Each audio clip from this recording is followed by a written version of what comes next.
चीख के दौड़ी माँ, जल्दी से रस्सी से कन्हैया को छुड़ा के अलग किया, आंचल में समेटा, वहीं बैठ गई, फूट फूट कर रोने लगी। सारे ग्वाल बाल दौड़े आए, हर व्यक्ति चौकन्ना है, कंस का भय हर ओर है। घेर लिया मां को। मां क्या हुआ? मां क्या हुआ? आप चिल्लाई क्यों? तो आंचल में कन्हैया को समेटे मां उत्तर देती है, कह रहे मत पूछो, जो न देख लेती, जो न पकड़ पाती, तो आज मैं गोपाल को कहां पाती। वो आंगन में खड़ा था लकड़ी का उखल, बालक जिद कर बैठा, बाहर भागने की जिद कर रहा था। मैं भयवश उसे जाने नहीं देती थी। जब हठ करने लगा, नहीं माना, तो उखल के साथ बांध दिया, और थोड़ी देर में क्या देखती हूं कि उखल एक जिंदा आदमी बन गया है। ये कंस का भेजा कोई पिशाच है जो कन्हैया को चुराने आया है। जो न देख लेती, जो न छुड़ा पाती, तो गोविंद कहां पाती। मां फिर रोने लगती है। तो बालक कहते हैं, मां आप क्या कह रही हैं? लकड़ी का उखल तो आपकी बगल में पड़ा है, उसके न सर है, न हाथ है, न पांव है। ये कथाएं, ये भक्ति रस के गीत, ये संगीत मुझे मेरे करीब लाने के लिए है, क्योंकि वो मुझ में है और हर कथा, हर लीला हमारी है। हम सब इस जगत लीला के पात्र हैं। जीवन एक नाटक मात्र है। इसे समझने की जरूरत है। गूढ़ गहन रहस्यों को वेद के सरस कथाओं में हम तक लाते हैं युग संत ऋषि और मनीषी जन। कहा वो तो आपकी बगल में पड़ा है। जो सुना कि ये लकड़ी का उखल है, वहीं पड़ा है, तो छिटक के भागी और देखा कि ये तो वही लकड़ी का उखल है। कहने लगी, नहीं, ये बहुत मायावी है, ये कंस का भेजा पिशाच है। मां का दिल हिल गया तो संदेहों की भरमार है। बोली, मैंने इसे पैरों चलते देखा है, मैंने इस उखल के ऊपर एक सर भी देखा है। ये असुर है। हमारे भय से इसने फिर माया से उखल का रूप धारण कर लिया है। जल्दी से अभिमंत्रित वस्त्र लाओ, हल्दी से भिगोया हुआ, इसको लपेटो, बांसों पर बांधो इसको, और ले जाओ गांव के बाहर यमुना के किनारे, इसे तिल तिल कर जलाओ।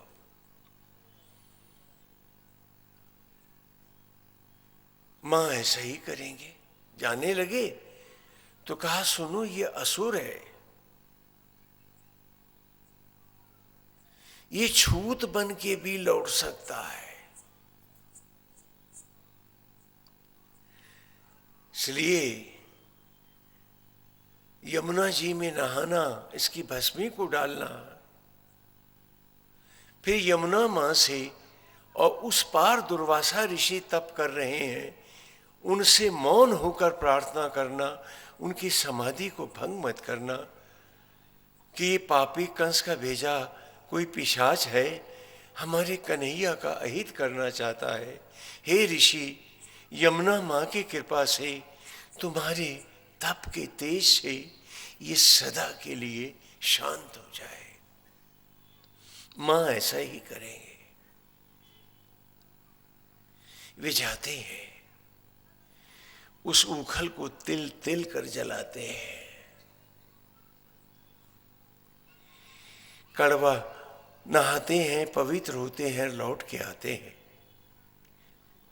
तो देखा माँ बाहर खड़ी हैं, उनके साथ में अनुचर हैं और उनके हाथ में, एक अनुचर के हाथ में 2 बड़े बड़े थाल हैं। ध्यान से सुनो, मैं आपको आप ही की कहानी सुना रहा हूं। शायद हम में जाग जाए कोई और इस सांझ से पहले प्रभु का हो जाए कोई।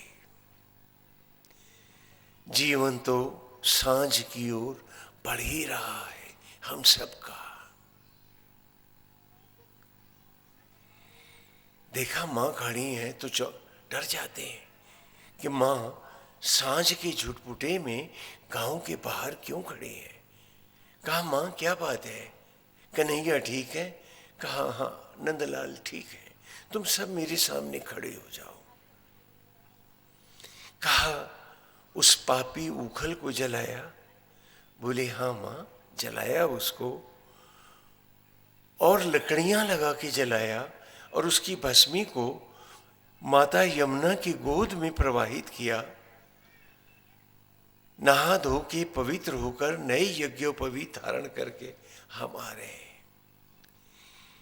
मां ने कहा बच्चों वो पिशाच है,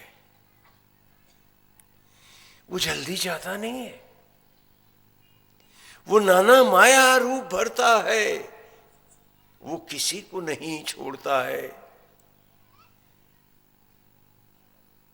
ये मिर्चें लाई हूं, इन मिर्चों को चबाओ, कड़वा ग्रास लो। अगर तुम्हारे भीतर वासना बन के आ रहा होगा तो ये पापी भाग जाएगा, क्योंकि ये पिशाच है, पता नहीं ये मर के मरता भी है कि नहीं। मिर्चों का धुआं देती हैं, नीम की पत्तियां चबाने को देती हैं। कड़वा ग्रास नीम की पत्तियों का होता है, वो लेते हैं। और तब प्रसन्न मन से मां कहती हैं बच्चों अब गांव में प्रवेश करो। मैं जानी वो पापी पिशाच यहां से दूर हट गया, मिट गया। निर्भय होकर गांव में सब चलो। और इस लीला नाटक के बाद स्वयं भगवान वेद व्यास पधारते हैं मंच पर। ये गुरुकुल की लीलाएं हैं, हम बच्चों को शिक्षित करते हैं, जीवन का सत्य और मंत्र पढ़ाते हैं। और कहते हैं भगवान वेद व्यास, ध्यान से सुनो, कि क्या जाने वो भोली मां, क्या जाने वो भोली मां, कि वो तो लकड़ी का उखल था। कंस का भेजा कोई मायावी पिशाच उसमें नहीं था। क्या जाने वो भोली मां,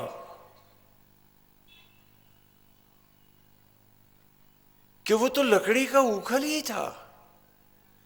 कंस का भेजा कोई भी मायावी पिशाच उसमें नहीं था। क्या हुआ, बांध दिया था पारस कन्हैया को उस जड़ उखल के साथ। तो पाके प्रभु का स्पर्श, जड़ता को जीवन मिल गया और उखल कन्हैया के स्पर्श से जीवंत होकर बन कन्हैया ड्योढ़ी से बाहर चल दिया। बात इतनी सी थी। और फिर वो कहते हैं कि क्या देखता हूं मैं मेरे बच्चों, कि यशोदायिनी माता यशोदा जब भी इस आत्मा को, इस शरीर तुम्हारे उखल ही तो हैं, पेड़ों की लकड़ियों से ही तो बने हैं, अन्न से ही तो बने हैं, कि जब भी मां यशोदा इस जड़ उखल में आत्मा गोविंद को बांध देती है तो ये चलने लगता है, नाना लीला करने लगता है और जिंदगी की कितनी ड्योढ़ियां पार करने लगता है। उसमें उस कृष्ण को जानो जो घट घट वासी है, जो तुम में बैठा है, हर सांस और धड़कन जिसकी दया और कृपा से है।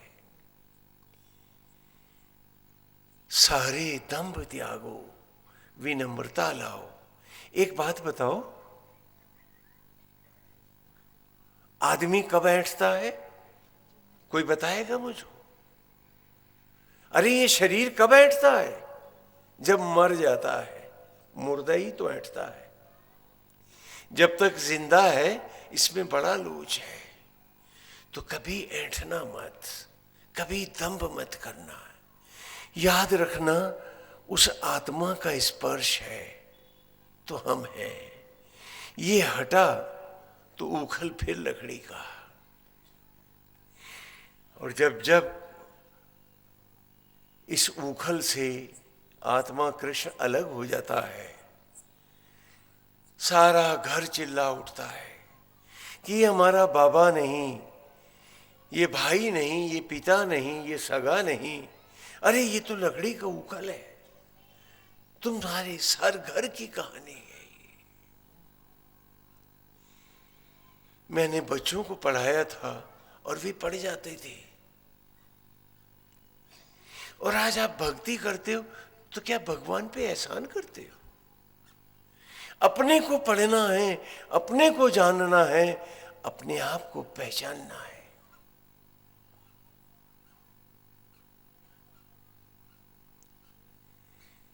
क्योंकि आज आत्मा बन के कृष्ण बैठे हैं और जीव रूप हम सब गोपी है। वो कैसी गोपी जो गोपाल की ना हुई। गोपी शब्द का अर्थ कल भी बताया था। गो माने प्रकाश, कांतियां, ज्योतियां पी पान करने। जो कृष्ण भक्ति की ज्योतियों का पान करे वो जीव मात्र गोपी है, आत्मा गोविंद है। आज हम अपने से दूर ही इन लीलाओं को दिखाते हैं। शायद इसीलिए अपने भी करीब नहीं हो पाते हैं।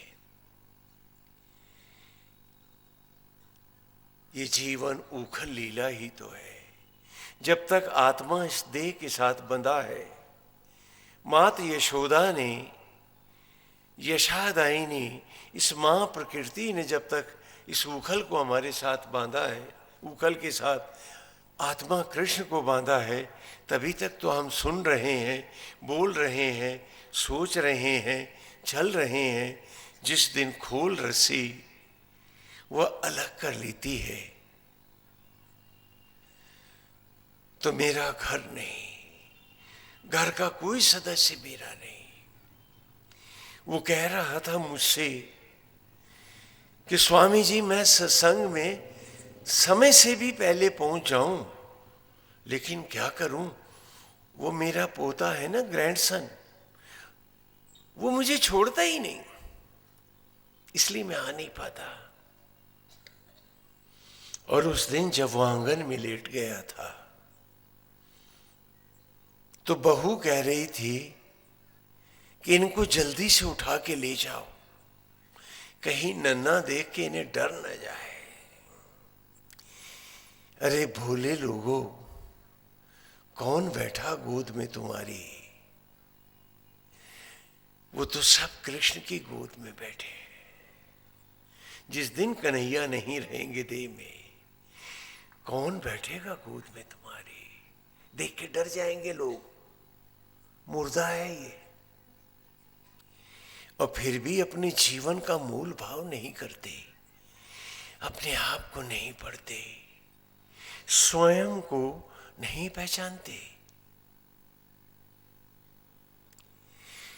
हर लीला कथा बच्चों के जीवन को अमृत में बनाने के लिए, उनको उनकी आत्मा के साथ जोड़ने के लिए, उन्हें अद्वैत सनातन धर्म पढ़ाने के लिए ही होती थी। बहुत से धर्म स्कूलों ने कहा कि वो हमसे अलग है। कहा वो रह ही नहीं सकता, वो हमें इतना प्यार करता है कि वो हमसे बिलक रह ही नहीं सकता। यदि वो हमें प्यार न करता तो हर सांस और धड़कन उसी से चलती है। मेरे भोजन को भी वो शबरी का राम बन के रक्त में लौटाता है।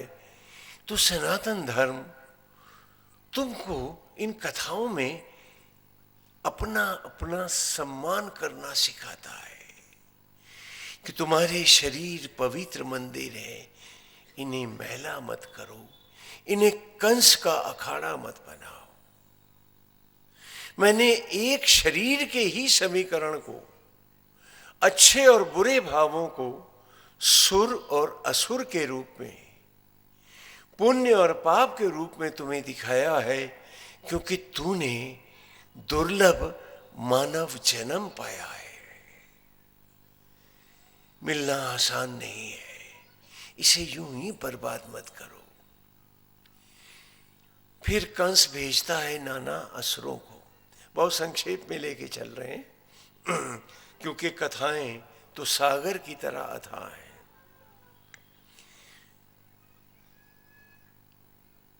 जब कंस को पता चला कि कृष्ण वो ईश्वर को नहीं मार पाया और प्रभु नंद के गांव पहुंच गए हैं, फिर वो गोकुल आए हैं।